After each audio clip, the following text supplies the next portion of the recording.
Hello, today I will be talking about the play I wrote for my senior project, Closing Time. There we go. Okay, starting with a little bit of an introduction, the background, my influence, how I came to come up with this story. Closing Time is a modern retelling of The Breakfast Club. Instead of taking place in the 80s, it takes place in the current day, the 2020s, and it is in a retail establishment after hours. I have been working at Zoomies in Battlefield Mall for a little over a year. Recently, I've taken a break, but I'm coming back to working there soon. And Closing Time is very heavily influenced by this specific store. However, it can also draw some influence from other stores such as PacSun, a lot of smaller skate shops. I know there's other chains in like the West Coast. And I got the name from the Semisonic song, which my old friend would play right as we were closing to tell people to get the heck out of our store. There are two main groups that I wrote this for. First off, for the alternative community as a whole, I would consider myself alternative. I was emo back in the day. I could possibly still consider myself that now. Maybe goth, maybe punk. I don't associate a lot of labels with myself, and a lot of people don't associate labels as much as they used to. So now a lot of people just go under the term alt for alternative. And that encompasses everybody. It makes sure that we are all together. Unfortunately, that also means that not only are there people who are like super leftist, super duper believing in human rights and fighting for justice and so that everybody can have a long, fulfilling life. But there's also people who you wouldn't normally think of when you think of these other subcultures. Like there are, especially within like metal fans, goth fans, those are just music subgenres. Unlike punk, which is a political movement, the groups that are just based in like music, you don't have to believe in any specific politics. So you're going to have Nazis in there. You're going to have awful people who fit under this umbrella, and you have to watch out for them. And that is something that I drew attention to a little bit. Did not talk about Nazis, but I drew attention to the male manipulators of the specifically Midwest emo fans. Like the guys that'll wear like they'll like wear their beanies and they'll go skateboarding and then they'll say that women suck. Yeah. But then I am also a member of Generation Z, Gen Z. I was born in early 2000. And there is a very common trend where you've had the trope of the young people are the vision for the future or whatever, but that's just been exacerbated by an access to the internet. We've been able to see like all the horrible things from across the world basically our whole lives. I was on a computer at like 9, 10 years old, and I found out about really awful things very early on, and so did a lot of other people. And it's much more common to find people who want to speak out, especially because we feel that we have a voice. We like you don't have to go out in person and go to protests and become a politician to have a voice. You can just tweet something. And I wanted to write something that kind of drew upon like both of these things while following the structure of this classic movie that pretty much everybody loves. So what is The Breakfast Club anyway? What is it? I assume you know, but if I were to assume that you have no idea, The Breakfast Club is a movie from 1985, directed by John Hughes. 5 high school students who come from completely different backgrounds. So you have the brain, super smart guy, gets really good grades, but he gets bullied a lot. You have the athlete who's doing great. He's like on to get like the sports scholarship, not the best with grades, a bit of a bully. You have the basket case, like kind of like an early version of like a bookworm or emo girl. She's very shy. She doesn't stand out a whole lot. Princess, who is like super popular, and she is super involved. She does like all of the good clubs. Unlike the brain, who does the bad extracurriculars. The princess does the good ones, the ones that are more socially acceptable. And everybody just loves her so much. She's so popular, she's so pretty. And then you have the criminal. Nobody wants to hang out with him. He's aggressive, he's mean, he hurt my feelings, he brought a knife to school, he smokes weed.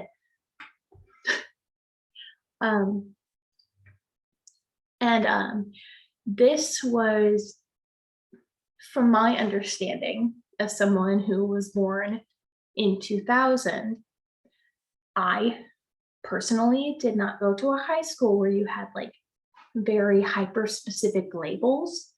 But from what I understand, that was a common thing, or at the very least, it was a very common thing in media. So you have films like Mean Girls, where they have that scene where they point out every group. You have High School Musical, where they have a whole musical number, stick to the status quo, about stay in your lane, stay with your group. The musicians stay with the musicians, the mathletes stay with the mathletes, the sports guys stay with the sports guys. All that.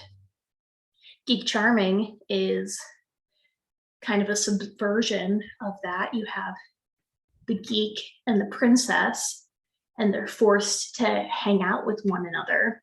And it turns out, oh wait, we're actually just normal people. These labels are really stupid.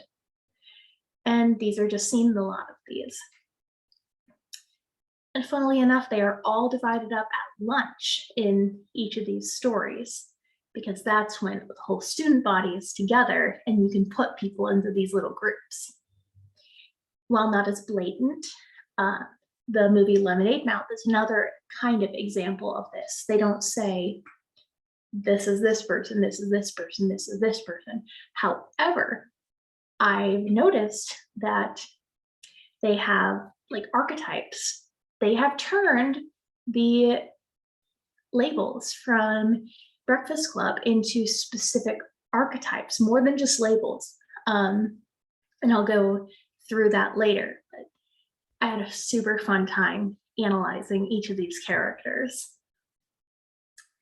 I mainly drew my inspiration from The Breakfast Club and Lemonade Mouth, because they both involve a group of 5 students who meet together in detention and find themselves by interacting with one another when they wouldn't have talked to one another at all without that night in detention.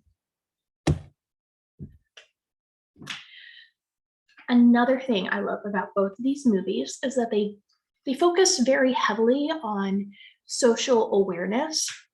So it's very much about the voice of a generation, and just talking about what is impacting these students. Breakfast Club talks about divorce, high expectations from your parents, parents who are criminals, alcoholics, abuse, like physical abuse. They touch on all of those things, and by touching on all these things, it gives the viewer an insight as to why they acted the way that they did, why they put up such a front when they're in front of their peers, because things aren't so great back at home. They don't feel as comfortable in their own skin. In the case of Lemonade Mouth, it goes a little bit further. You have a lot of pressure from parents. Again, you have Stella, who is so freaking smart, but she doesn't feel that way because she's more of the creative smart, while her family is a bunch of like hyper intelligent geniuses. But she realizes, oh, I am an excellent leader, and I'm an artist, I'm a musician, and I can gather people together to like speak up for change. And that takes a very intelligent person, but she might not feel like that at first. You have discussions of what it's like to be the child of immigrants. Mo goes through that. She is the child of two Indian immigrant parents, and they put a lot of pressure on her. She has to play violin. She has to have perfect grades. She's not allowed to wear makeup to school, and she has to wear like certain outfits. So you know what she does? When she gets to school, she changes. She puts on new makeup. She hangs out with her musician boyfriend, and she skips school, which gives her a detention. In the whole film, she talks about how rough it is to be this perfect Indian daughter, as she calls it. I'm going to go through my personal writing process and my character analysis. As I mentioned before, Lemonade Mouth took Breakfast Club and they turned this like these labels into what I call like the anti-brain, the anti-criminal, the anti-basket case. And I'm going to go through each one individually because that's what helped me create my personal characters. So first off, you have the brain, Brian. And then you also have Stella, the anti-brain. As I explained before, Brian is super incredibly smart intellectually. He gets great grades. Stella is super incredibly smart, and she doesn't get great grades. She isn't great in school. She feels like an idiot because she's a different kind of smart. And these two are both outcasts. Stella is actually a new student, and she stands out because she keeps talking about how messed up some of the school's rules are. Like, why is it that the football program gets so much funding while every other club is in the basement? That's not okay. And she goes to school wearing this like punk top, and she gets in trouble for it. She calls out some prejudice during a school assembly. So her and Brian are both like kind of social outcasts. So I wanted to create somebody who was also a bit of a social outcast and somebody who is very, very smart. So I leaned into somebody who might have really strong social anxiety and somebody who might find a little bit of an easier time befriending people over Discord and just finding people online, maybe through Xbox Live, stuff like that. So I drew upon labels that are applied to people nowadays, and I created Sam, who is the gamer. Next, we move on to the jock. We have Andrew and Charlie, the jock and the anti-jock. Andrew is like typical like 80s big bully football dude, and Charlie is the younger brother of a big soccer star. And he doesn't want to be a soccer star, he wants to be a drummer. But his parents are like, no, you have to play soccer. Just like Andrew, his parents say, you have to play football. And I drew upon the trope, like the tropes that are assigned with a jock character, where they're kind of a jerk, kind of terrible person, very testosterone brain. And I leaned upon what is known as the fuckboy to give a definition of what that is. It is a term that arose, I think that's the word, in the Black community for somebody who is just, for this guy who is just like very hard-headed, a total jerk. He doesn't respect women very much. Testosterone brain, very heavily testosterone brain, might be very manipulative, doesn't see like the issues with any of his rough actions.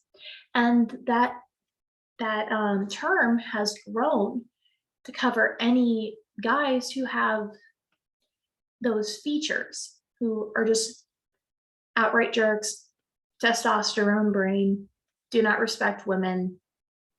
Maybe they're combative, frat boy types. And this is where I connect to what I mentioned before about how in the alternative community, there are some people who might be considered posers by some. Devin might consider himself to be alternative, but he does the bare minimum. He puts on a beanie, a t-shirt, and jeans, and like some Vans or Converse. He skates, listens to some alt rock, and he calls himself alternative. And that is the bare minimum, but he still fits in those spaces, even though he's a total jerk. And he might not know any, like, he might not have gone through any adversity in his life at all, probably caused adversity. Next, we have the basket case. There is Allison and Olivia, the basket case and the anti-basket case. Allison and Olivia are very similar, where they are very quiet. They don't talk very much because they have a very rough life at home. Allison isn't given very much attention. Alcoholism is a very big problem in her family and has caused her to curl up on her own. And Olivia, her mother died and her father is in prison. Her grandmother shows her so much love, but that lack of connection to her parents still caused her to curl up and hide from the world. And that's a major plot point in Lemonade Mouth, because it is about them forming a band together, and she is the lead singer. And so she has terrible stage fright, and it takes the course of the film for her to like finally come into herself and feel comfortable on that stage, especially since it's her songs. She's the one who wrote them.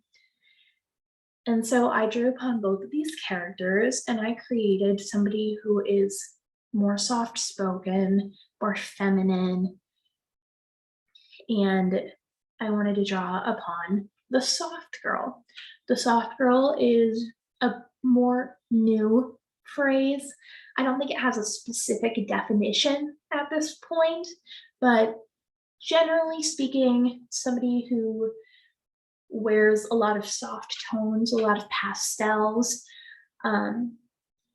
This is going to be a reference that most people do not understand, but A great example that comes to mind is the character of Flora from the Winx Club. Just very, very sweet, maybe like a more high-pitched, soft voice, and she comes off as more shy and more naive. But for this character, I drew upon my own experiences. I'd say Erica's the character that I inspired myself the most for, because of the notion of somebody who seems more shy and more naive, but it's because they went through a lot of hard times and they refuse to become hardened by it. They refuse to, Erica refuses, no matter what she's gone through in the past, she will not be a mean person. She will not be a harsh person. She will move forward with kindness and expect kindness of other people. She won't expect to be hurt, even if a shell would be very helpful if she does get hurt. She doesn't want to have to break down the shell every time she meets a new person.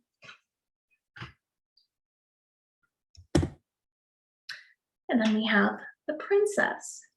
So we have Claire and we have Mo. They're both very similar in that they're the popular girls, but their home life isn't that great.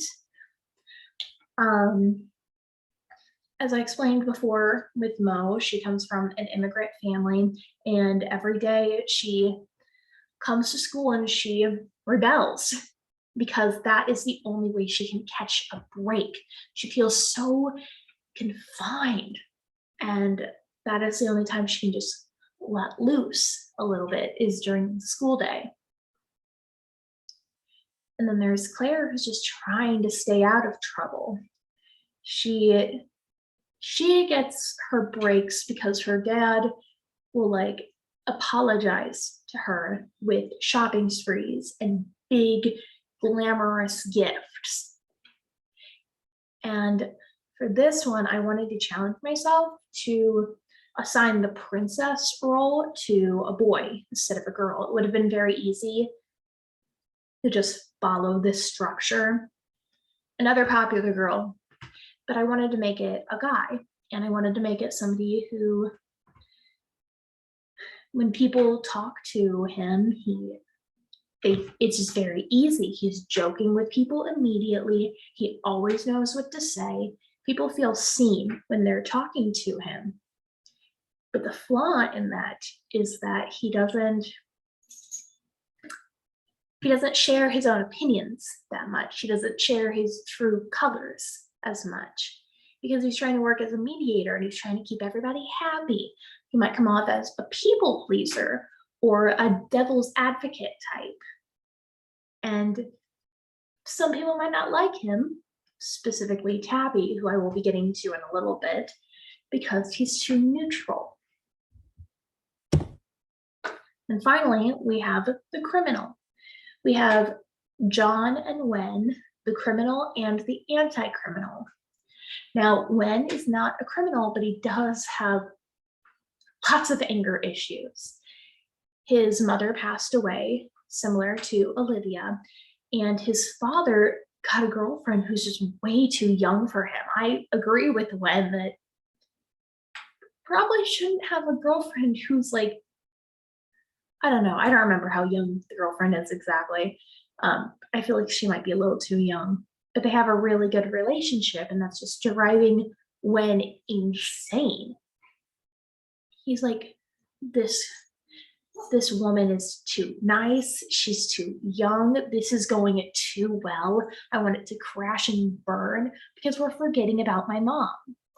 How dare you forget about your ex-wife? She's still your wife, she just passed away.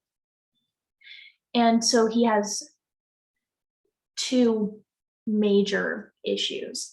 The first one that gives him detention is that his mom comes in to give him something at school and he yells at the teacher for being like, do you really think that she's my mom? She's so young. And later on, he hurts his eye because as his father is like hanging a painting with him and then says, I'm going to ask her to marry me. He drops the painting, it smacks right into his eye. And he has a few scenes where he's just yelling at people because his life is so chaotic. He doesn't know how to deal with it. John, on the other hand, he doesn't come from a happy household. He is abused. It's very textbook. He is physically abused. He has cigar burns on his arm. And his only way to get out is through criminal actions and by putting on this rough exterior, but then that shuns people away. And that just digs him deeper into this hole. And so I wanted to draw upon both of these characters and create someone who's just very angry, who's very angry, super leftists, anarchists who are just tired of capitalism. They're tired of the world falling apart. They're tired of ecological damage. They're tired of minorities being killed in the streets. They're sick and tired of it. I wanted to create a character like that. My goal with Tabby is I still wanted her to be sympathetic, but I wanted her to, my goal with her was, you have the right idea, and I want people to agree with you, but you need to chill a little bit. You need to calm down a little bit, be a little more palatable for people, because you are driving people away with yelling at them constantly. And that's where my goal for Tabby was. And then I went on to make a playlist. I love making playlists for like literary things or for character analysis. So these songs aren't specifically for characters. Most of them aren't. There's one song I see right now by Beach Bunny that's definitely for Erica. But yeah, I thought it'd be fun to make a little playlist for this show. Maybe something to play at before the show starts or during bows or something like that. Then we get into the super fun stuff, some visual development. Early on in my process, I wanted to create pit crews of all of my characters to give a visual as I was writing with them. So going left to right, we have Sam, Erica, Tabby, Devin, and then Steven. And pit crew is basically where artists will make character creation, like little games for you. And I wanted for each character to be a different art style so that they wouldn't look too similar. They would have different jaw lines, different body shapes. Because if I made them all from the same, if I made them all from the same one, I wouldn't have as many options with that. So I decided to just go completely different with each one. And then I went on to make a mood board on Pinterest for this play. Some of these images are just to give inspiration. Some of them, I don't know if my mouse is visible in the recording, but the mirror made of mirrors could maybe be a set piece. Some of these things could inspire the set or the costumes. I definitely have some like specific costume ideas. At the bottom here, I was thinking like cool, like LED strip lights would be used in the set. We scroll down a little bit more to the all the way over to the side, there is like a cool punk venue that could be an inspiration for the set. Also at the bottom near the middle, I found a really cool set layout that I think would be fun for this specific show, with the stairs up the back and all the lights. More examples of the fashion that you would see the characters wearing, what the store might look like. And finally, some more fashion examples, more of what the guys would wear at the bottom. Wrapping up. Okay, so what were my goals with this project? I have been working towards a screenwriting minor in addition to my Bachelor of Arts in Theater, and I felt the best way to combine the two was to write a one-act play or a short film. Which one should I write? Well, I wanted to come up with the story first and see what medium would serve it best. Originally, I was feeling that this is a very confined space. It would be kind of claustrophobic it'd feel kind of claustrophobic in a film setting. But then as I actually wrote it and I got to have it take place in more of the mall, so it has a bathroom scene all the way across the dining hall outside. Maybe it would work a little bit better as a film. I'll need to work on that a little bit. I have a few goals as a writer for my future. I want to casually include people who just happen to be gay, just happen to be bisexual, happen to be non-binary, happen to be trans, whatever, happen to be asexual or aromantic. It's not a big plot point. That's just how they are. And they might mention having a crush, they might not. I feel Booksmart is a good example of this. One of the main two girls, she's a lesbian, and they make jokes about it, and she has crushes on girls. She kisses a girl, but it's not like, oh, I need to come out. My family's gonna hate me. Being gay is bad, but in this case, it's good. A lot of we still have an issue with that being just a major problem. And I feel like it's an even bigger problem for, I put the wrong word in there. I meant to put neurodivergent people. I want to casually include people who have ADHD or autism, and it's not about them having ADHD, autism, bipolar disorder. It's not about that. They just happen to have that. I feel like it's important to help people be respected more in society because these are normal people. They just have something funky going on in their brain. I would know. I have mental illnesses myself. I'm a normal person. I just have difficulty sometimes. I have anxiety. Whatever. And I would like to write characters that anybody can fit into. I think something in theater that is so vastly underutilized is that you can do whatever the heck you want.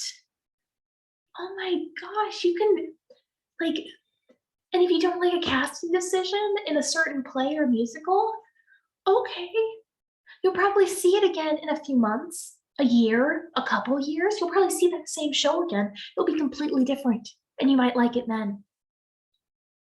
So have diversity in your cast, please. And then even though with film, you don't get as many chances to do the same story over and over again, still have more diversity. Just do it. It's so easy. It's so easy. Just do it.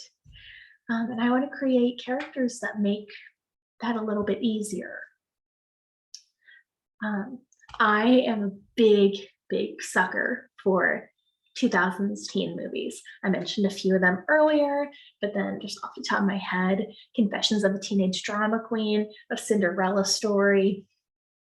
I love the Lizzie McGuire movie. I love all that stuff so much. Ella Enchanted. I keep thinking of them. I love those so much.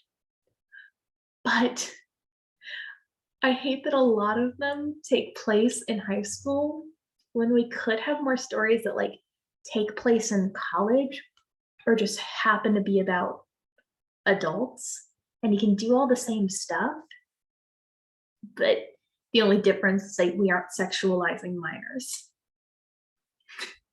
So I would like to help bring about that whole trend again, but have it be about college students or just adults in general. We still have fun. We're still fun. I promise we are still fun.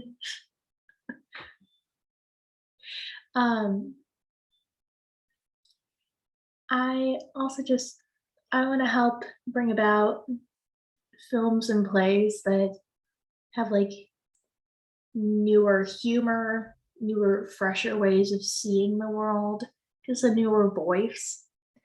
And I also want to help people. I want one of the most important things about art is helping people feel seen. And I want to help people feel seen. These are all goals of mine. These are all goals of mine moving forward, but these are also all goals that I had for this specific project. Then we're getting into what did I learn? What did I learn working on this? Well, this is the first time I've written something this long for the stage. I've written screenplays that are longer than this, but nothing for the stage that was this long. And I haven't written that many scripts still in general that are this long and also my own story. And it's a huge challenge. I'll be honest, it is a major challenge. It's difficult, but I'm proud of myself. And I feel like the more I do it, the better it will become, the easier it will become, the more fun it will become. And I'm proud of myself for writing this story. I will definitely be working on it further to perfect it. And then the other thing I wanted to touch on is more of a personal thing. During my time this semester, I lost a dear friend of mine. That sentence may seem like somebody died, but no, I just found out that I had been gaslit and lied to for a whole year. And what this taught me, because it would have been very easy to implement everything bad that happened into this play, but I had to learn where my boundary was. And it turned out that boundary was, I could not get very far. So I only implemented the hurt that was felt. I did not give any details of what happened specifically. However, during Erica's monologue, and she's in the bathroom and she's crying, there was some connection to actual pain that was happening to me and people I care about during that time, and is still happening. And so I feel like that is just as important as the technical learning is the emotional learning and teaching yourself your own boundaries. Teaching yourself, okay, I can use this as catharsis, That's one of the biggest points of doing art is to channel your emotions into something that matters or doesn't matter. It doesn't always have to matter, but it's a form of therapy. However, you do need to know your boundaries. Don't become obsessed with it. Moving forward, unfortunately, because of all that was going on this semester, I really wanted to get this produced, but I wasn't able to. However, there are lots of theater companies that are accepting new work year round. I found a list. Here are a few that are included in that. And I'm already thinking past graduation to get a writing agent in addition to an acting agent. And so at the moment, I'm debating if I should just start submitting or if I should wait till I get an agent to do it. I think I might just start going, here you go. Read my play, please. Take it. Hopefully someone takes it and I can hopefully maybe get it published. I would really like that. All right, well, I hope you enjoyed my little presentation and I hope you have a great day, night, whatever. Sorry, this took an extra second.